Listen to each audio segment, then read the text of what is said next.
Let's bring in the foreign desk editor-in-chief, Lisa Daftari, and United Against Nuclear Iran founder and CEO, Ambassador Mark Wallace. Thank you both for coming on. Ambassador, you first. Trump was asked about whether he would stop Israel's airstrikes, and he said the following. Mr. President, the Iranian foreign minister this afternoon said if the U.S. is serious about negotiations, that you would call up Israel and request that they stop their airstrikes. Will you make that request? Well, I think it's very hard to make that request right now. If somebody's winning, it's a little bit harder to do than if somebody's losing.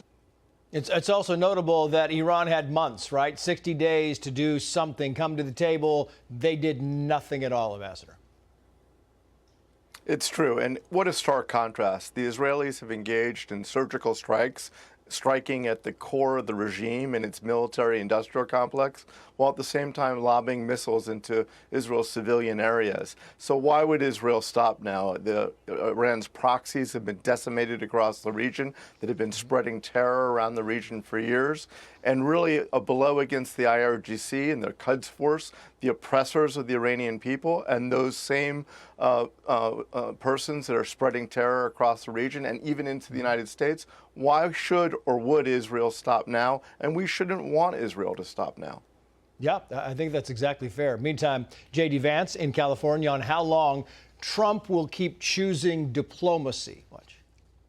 He's going to pursue diplomacy until he thinks that there isn't an opportunity. And once he decides that diplomacy has completely run its course, that we're not going to get anything out of additional talks, then I think the president is going to do what he needs to do to end Iranian enrichment and end that Iranian nuclear program.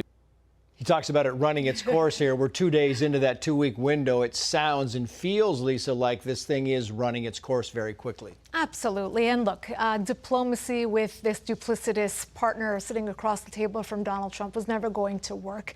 And we know that. We know what we're up against. When Donald Trump says they cannot have a nuclear weapon, when they're not conceding, when they're not going to come to the negotiating table, it only brings us to one conclusion. And that's the conclusion that we're seeing the Israelis run with. That's why we've seen Donald Trump pivot so much in the past week, because he's seeing if you want to be America first, if you want to have peace through strength, if you want to be a leader on the global stage, then you're going to allow Israel to do what it is doing. Yeah, it's amazing.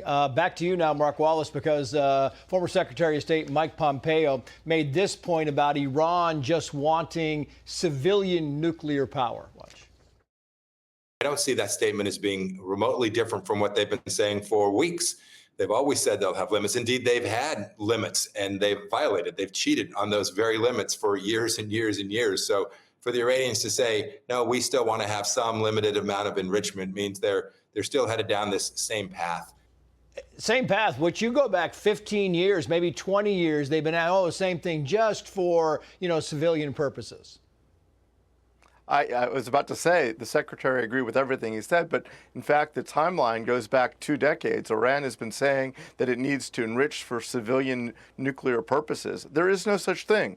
Those countries that have civilian nuclear energy, nuclear power plants, typically import their fissile material. Iran has been using this specious, a false argument for years to justify a shadow enrichment program that's designed to slowly build up to a nuclear weapon. And we've seen a race to fissile material in the last few months, as even described by Rafael Grossi, the head of the IAEA. So Iran is fully lying.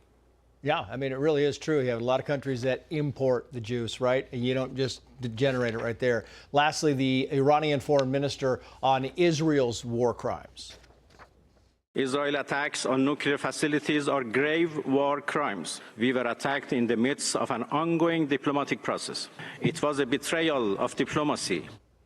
So what I hear is Hamas, Hezbollah, the Houthis, the hospital they hit yesterday. It's all fair game. Those people can do what they want to, but hit our nuclear thing, that's a war crime, Lisa. Well, this is all the bluster that they're doing, and this is all they have left. They are desperate. They are isolated. Russia, China, even Hezbollah, their pet project where they gifted 150,000 missiles to, didn't come to their defense. So the only thing they have left is Khamenei's tweets on X and some bluster and to make empty threats, but they know that they have been weakened, they've been diminished.